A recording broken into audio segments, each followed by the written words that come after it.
تحية طيبة أعزائي المشاهدين. مضى يومين على حريق النجف الأشرف وتحديدا حي عدن. إلى الآن النار لم تهدأ.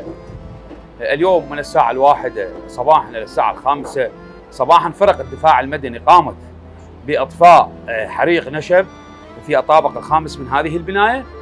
إلى الآن يقومون بعملية إطفاء الحرائق.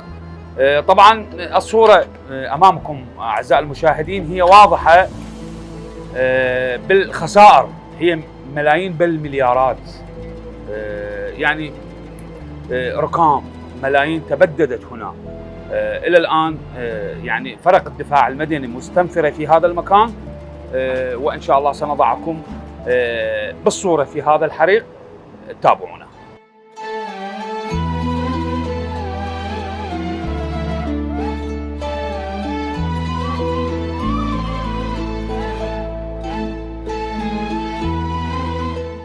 كان ساعة تقريبا قرب 3 هيك هالوقت 3 الظهر.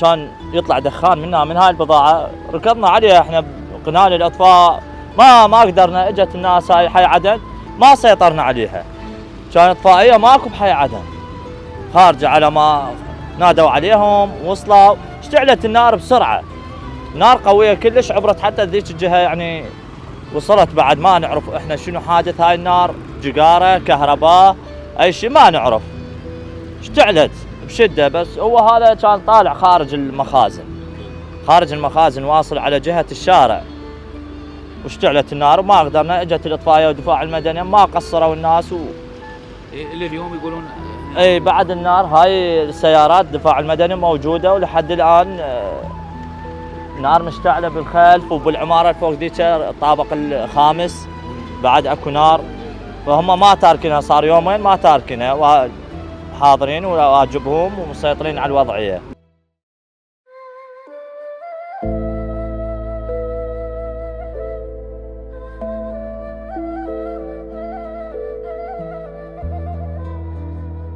اول شيء احنا كنا فوق بالمطبخ قاعد اسوي الشاي ما شنو، اجينا نركض لقينا الحريق هنا.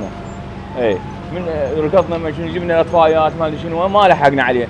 قاموا الجماعه دوا نار، اخر شيء 21 اطفائيه ما كفت عندنا. اي قمنا نطفي ما شنو، شو تسوي بعد؟ واحنا صاحب عوائل، احنا الله وكيلك. اي هسه احنا دمرنا الدمر، لا فهذول احنا كلنا احنا عوائل، الله وكيلك هاي فلوس. اي الله وكيلك احنا نطلع من صبيح لليل هنا على باب الله، نريد نعيش عوائلنا.